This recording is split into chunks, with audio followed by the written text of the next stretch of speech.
But for the high-performing high achievers out there who are nearing burnout, frankly, Kendall Berg honest opinion, taking a more junior role is not going to fix that.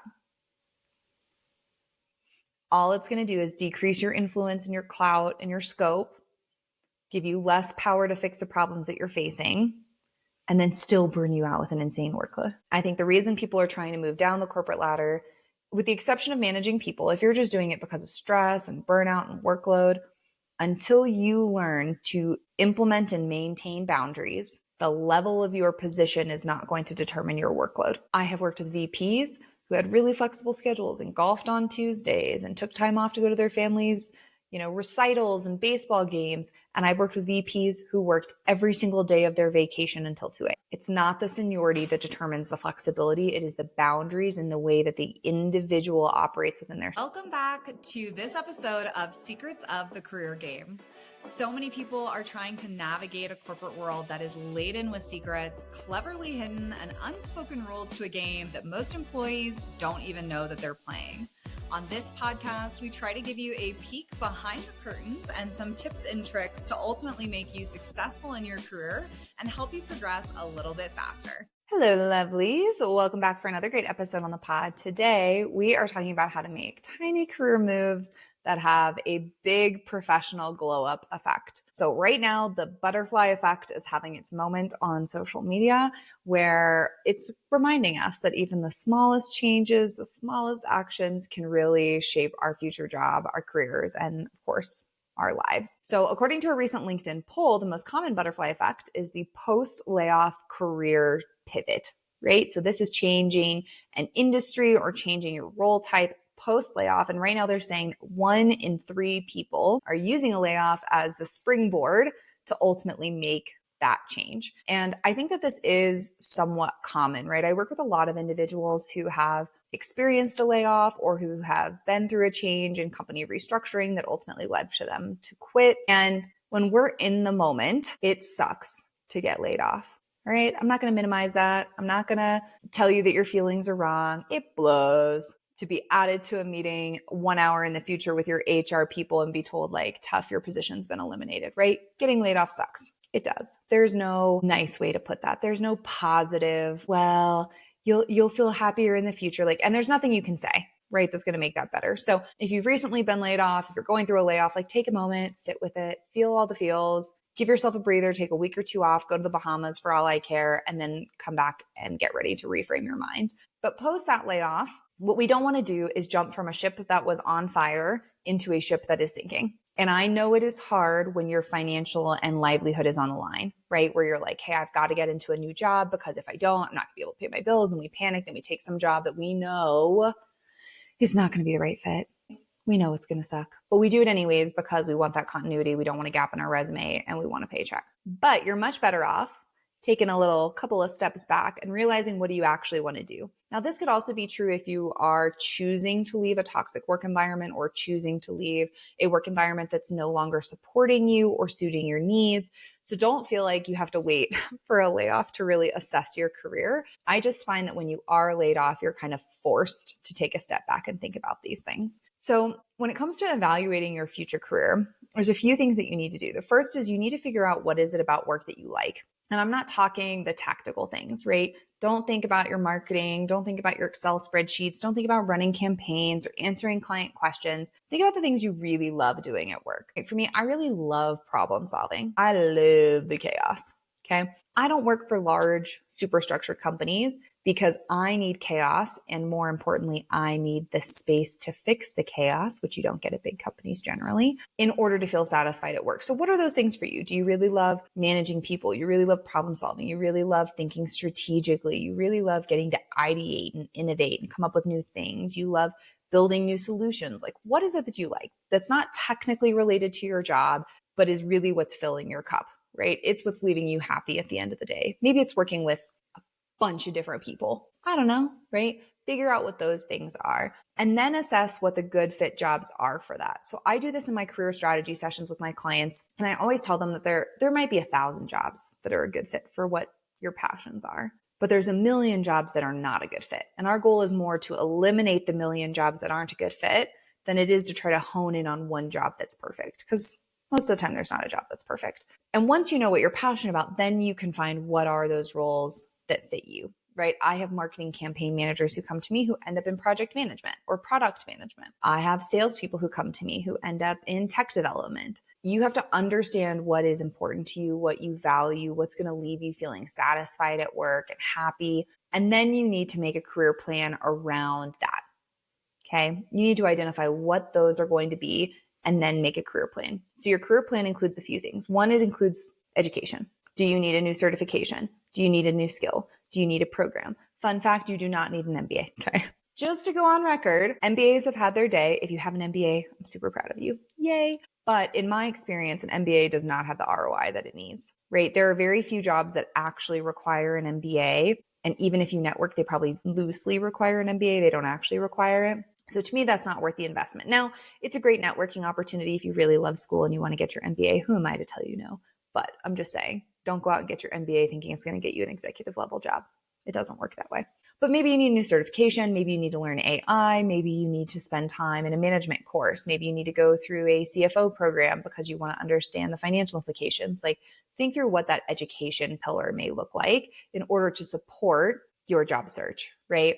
The second thing that you need to do is you need to have a networking strategy, right? 29% of people in this same LinkedIn poll said that they got their job from a new connection, right? That means you're doing outreach. That means you're going to events. That means you're connecting with people you used to work with, right? You want to be strategic about how you're building, developing, and maintaining connections. I talked about this with a client a few months ago who was saying, like, I reach out to people on LinkedIn, but I never hear back. And I do think that sometimes the LinkedIn direct message can kind of be a black hole. I have hired some pretty great people who did reach out to me through LinkedIn. So I do think it can work. I just think that right now, LinkedIn has become a very salesy platform in the DMs. And so is your message getting lost in a bunch of other sales emails? Maybe. But that being said, I do think that if you can go to an event and you can meet people, that's where you're going to build connection, right? If you are in sales and you want to pivot from retail to technology, go to a technology conference, walk around, introduce yourself to some people, have some business cards, invite them to get coffee or a drink after the event.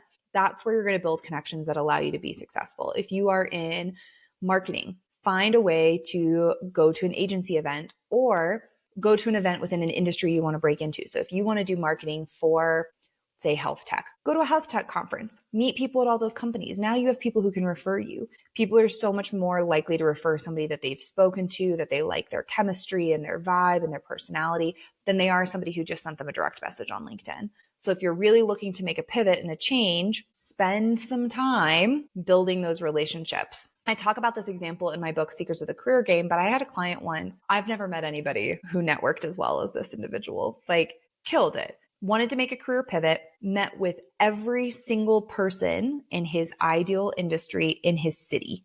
Okay, we're talking 30 plus coffee chats. Anybody who was running a team in his space that he wanted to be in, he went and met with, had coffee and chatted with. And for 6 months, nothing happened. And then all of those individuals posted jobs in the same month. And he got 4 job offers. 4. That's crazy, crazy town. Okay, but put in the work, met the people, developed the relationship, stayed in touch, followed up, went in and applied, then interviewed, did all the right things through that network. So especially if you're making a pivot, the career job market right now is built on people, human to human connection. Take the time to build your network up. So you've got an education strategy, you've got a networking strategy, then you have to have an application strategy. I'm not a huge fan of I was going to say something inappropriate. Maybe I say it anyways. I'm not a huge fan of the like spray and pray application style. Also, if you work with me and you're listening to this episode, no, you're not. But I do think that if you are applying to, let's say, 3 to 5 quality jobs a week, and you're meeting with individuals at your target companies, and you're networking and you're asking for referrals, and you're practicing your interview skills and your stories that you're going to tell, and you've got the education to back it up, you are going to see traction in your job search. It may take a while. Right now, the job market's slow. I'm estimating 6 months for most clients, but you will see that traction. All right. If you do these 3 things, then according to the study, 22% who learn a new skill for their job change ultimately got a raise. All right. So these are all of the little changes that we make that help us propel our career forward. So if you're looking to make a job change, whether you're coming out of a layoff or you're coming out of a toxic workplace, don't just feel like you have to do the same thing. Don't feel like you have to take a job with the same title or in the same industry. When the job market slows down, a lot of people kind of revert to what's comfortable. We think, I don't want to do that. I'm what if I can't get a job, or I don't know anybody in that industry, or I've never sold makeup before. I've only ever sold shoes. That was a How to Lose a Guy in 10 Days reference in case you missed it. But we get stuck in this cycle. And as somebody who has worked in multiple industries in pretty much every vertical that exists, if you can sell yourself, if you know your story, if you know what makes you unique, if you're able to communicate that, and if you're able to build chemistry with someone, you will see growth in your career. You will see traction, right? The flip side of this is I have people come to me all the time and they're like, I really just want to work with an executive recruiter. Can you just put me in touch with a recruiter who will find me a job? It's not the way jobs work.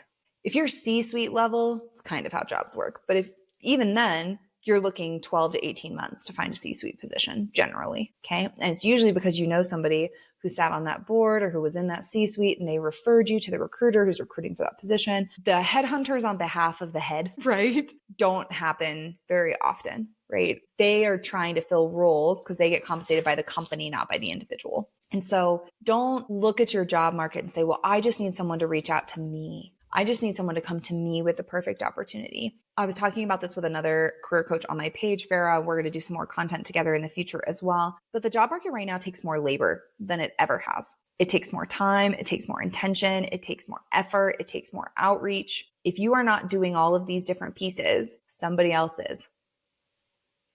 And I know we don't want to. Nobody wants to, right? Nobody wakes up and is like, I love the job market. I really can't wait to sit down and have coffee chats with 312 people to try and find a job. Like, nobody loves it. Okay, maybe that one individual that I talked about earlier who went on all those coffee, maybe he loves it. But most people, it's not the vibe, right? And so the reality is that you have to put in that labor, that effort to stand out from your peers. It is the unfortunate rule of the world. And I'm even starting to see where referrals are starting to not help get interviews as much as they used to. Like, used to be, if you got a referral from somebody who's a high performer internally, bam, interview. Now I'm starting to see even that decrease a little bit. So it is requiring that effort, it is requiring that intentionality. The other flip side of this is a video that I made on my TikTok that I'm going to talk about for just a minute, which is people are talking about climbing down the corporate ladder. And I think this is a super interesting movement that we're seeing when it comes to your career pivots, is rather than wanting to climb up, become more senior, continue to progress your career, people are kind of giving up and being like, dude, I'd rather be an individual contributor, or I don't want to manage a team anymore, or, I'd actually rather take a demotion for a little less money and then a lot less stress, right? And there are some personalities where I think this works, right? There are some individuals in corporate who I think can benefit from something like a intentional demotion. But for the high performing high achievers out there who are nearing burnout, frankly, Kendall Berg honest opinion, taking a more junior role is not going to fix that. All it's going to do is decrease your influence and your clout and your scope, give you less power to fix the problems that you're facing, and then still burn you out with an insane workload. I think the reason people are trying to move down the corporate ladder, with the exception of managing people, if you're just doing it because of stress and burnout and workload, until you learn to implement and maintain boundaries, the level of your position is not going to determine your workload. I have worked with VPs who had really flexible schedules and golfed on Tuesdays and took time off to go to their families' recitals and baseball games. And I've worked with VPs who worked every single day of their vacation until 2 a.m. It's not the seniority that determines the flexibility. It is the boundaries and the way that the individual operates within their space. So don't look at a demotion as a way to help boundary setting. It doesn't work that way. We've all been a peon who got like all of the trash work that didn't want to be done. That's not going to make you happier. It's not about getting demoted. It's about learning to install those boundaries. So I talk about this a lot when it comes to exiting a toxic workplace, but like leaving the workplace is not going to fix the work problem. You have to fix it. The way you communicate, the way you advocate for yourself, the way you build a personal brand, the way you talk to people, the way you implement and maintain boundaries, those things have to change for you to be happier in your career. Now, the one exception to this is if you don't want to manage people. This I feel like is a huge trend right now. People are like, I'm not managing anybody. I don't want to. It's a bunch of drama. It's a bunch of effort. I hate it. I get it. I do. I feel you. Do any of you guys follow that girl on TikTok who's like, I can fix that boo-boo? I love her. I follow all her videos. I'll have to tag her in the show notes. She doesn't do anything corporate related. It's just like, you want your nails to look better? I can fix that boo-boo. And I love her. She's so calming. Anyways, But all these people who don't want to be in management, so like, I don't want to fix this yahoo's problems all day. I just want to do my job and go home. I do get that. To be an effective manager, to be a good manager, you have to want to be a good manager. It takes time, right? I have individuals who have worked for me who are like, Kendall, I don't have time to do my job. I'm too busy managing everybody else. And I'm like, yep, that's the transition. That is middle management. That is the suckiest part of your career when you have both a job and you're managing a bunch of people. Okay. It's the hardest part of your career transition. It is. If you don't want to manage people, you're going to be a shitty leader and you're going to be miserable. So in that case, yes, find an IC track. Doesn't necessarily have to be a demotion. It can be a parallel path where you're just an individual contributor, not managing people. But don't take on a team if you don't want a team. It's going to make you miserable. Now, there's one individual who may be listening to this episode who's thinking, Kendall, I said I didn't want to manage people and you made me manage people. You're totally a great manager and you needed to manage people in order to learn that you liked managing people, which I needed you to do because that's the only way you were going to replace me in the future. So if you're that one person and I made you manage people even though you didn't want to manage people, I want you to tell me right now that you hate it. So give it a try. If you're not that one person, try it out. Make sure you don't like it. But in the end, when it comes to managing individuals, it does have to be a passion because it's not a natural thing. Nobody comes hardwired as like, I'm the world's best manager. I think about it all the time now that career coaching is my job and I have such an expansive platform and more people follow me and they see my advice. And I think about the people who reported to me in like 2010, 2011, 2012. If you reported to me early on in my management career, you probably listen to this and think, she didn't do any of this. And you're right. I didn't do any of this. I was a really bad manager early on because I was so autonomous that I just expected everybody who worked for me to be autonomous, to do their own thing and to kill it. And that's not the way most people work. And it took me many years to learn that and to learn how to manage effectively, especially in like remote environments and things. So if you are listening to this and you're like, this does not sound like the Kendall that I worked with 15 years ago, it's not.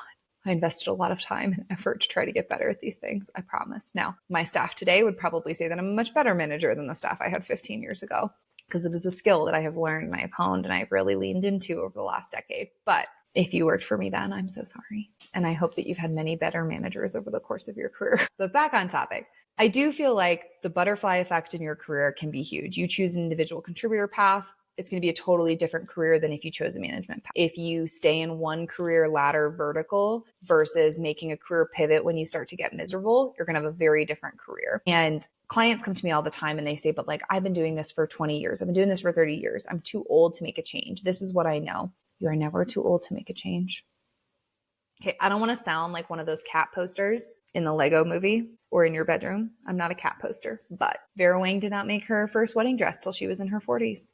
Right? Like you don't have to be 21 to pivot and take a different job. You don't have to be 21 to pivot and start your own company. You don't have to be 21 to pivot and decide that you want to move abroad. Like you can do these things, I promise, as a grown-up.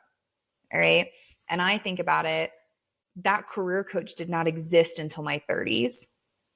Right? Which is still pretty early on in my career. Trust me, I know that I'm very blessed to have been able to start this as young as I did. But career coach did not exist in my 20s. It's a totally different job. I didn't write my first book until my mid-30s, right? I didn't start my podcast until my mid-30s. You don't have to be 21 to do these things, right? If you're in your 40s, 50s, if you're miserable, do something different. You get one life, one chance at this. I'm on a soapbox now, but you get one life, right? Make these small changes, make these tweaks. And if you're nervous about trying to do a big career pivot, try to do it internally first. Try to talk to your boss. Hey, I'd really love to get more exposure to product. Is that something that we can support? I'd love to get more exposure to marketing. I'd love to learn more about data and analytics. Hey, I just got an AI certification. How can I start using AI more in my job? Do it internally at your company if moving externally feels too big and too scary. Start to make those slight pivots. It's interesting. I've had 2 clients in the last month come to me, both high performers, high achieving women. Both of them came to me and were like, surprise, I quit my job in the last month. One of them to start a fabulous macaron business that's going to go totally viral. I can already tell, and I'm trying to figure out how to order myself. So I'll share more about her company once it's up and running and shippable. And then another one to run a business hosting tea parties. And I'm like, do it. What if it fails? Well, then you'll go back and get a corporate job, exactly like you're doing right now. If you're doing it side of desk, if it fails, you'll just keep your corporate job that you have. I know we talk a lot about corporate on this podcast. We don't talk as much about starting a company or being a CEO or building a business. And maybe we'll start to introduce more content like that. If you're interested in getting more content about that, please leave it in the comments below. But the reality is that if you want to make a pivot, if you want to make a change, the only person who suffers if you don't is you. So do the dang thing, right? Make those small tweaks, make that education plan, make that networking plan, make that business strategy, and then go kill it. Don't wait for somebody else to give you approval. This is my soapbox episode, you guys, because this is one of my biggest pet peeves. And this is actually going to be the topic of my second book, which I am working on, which is all about getting out of your own way. Don't wait for the perfect opportunity. Don't wait for the perfect business. Don't wait for the perfect role. Don't wait for the perfect XYZ. Do the thing. If you guys have followed me since Career Coach started, since my page started, which is a while ago. When was that? 2021. So it's been 4 years. If you have been following me since the start of Career Coach in 2021, the type of content I made then is totally different than the type of content I made now. It was much more humor filled, much more funny skits, as opposed to more educational, which is what it's kind of pivoted to. I also didn't have a podcast. I'd also never written a book. I'd also never taken a formal coaching client. I had mentored and coached a lot through my companies, but never something in the business side. I built a thing. I have no idea what I'm doing. I'm going to repeat that. I have no idea what I'm doing. Nobody does, right? If you follow Alex and Layla Hormozi, they talk about this a lot of like, we didn't know what we were doing. We just built a business. We learned from it. We made mistakes. We pivoted quickly. We made a change. You can do this. You can start that butterfly effect that's going to change your life. You want to move abroad, move abroad. Don't wait for somebody to tell you that something is right or something makes sense or something is perfect. It's not. Do the dang thing. So I hope you enjoyed today's motivational speech and you come back to listen to more episodes about how to have career pivots and how to change your life, because that's where we're at. That's our new era. But if you do have questions about how to make a pivot, if you have ideas, put them in the comments below. I'm always happy to get back to them. If you like today's episode, go ahead and give it 5 stars. Otherwise, we'll be back next week with some more fun content, and start checking out my mini series that are dropping on Wednesdays. We're going to have mini content coming out on YouTube and on Instagram and TikTok, as well as LinkedIn, where we're just going to share 6 to 10 minute versions of podcast episodes. Quick, to the point, really interesting, extra content for you guys. So check those out. Let me know if you like it, if you want more of it. Otherwise, thanks so much for tuning in, and we'll see you back next week.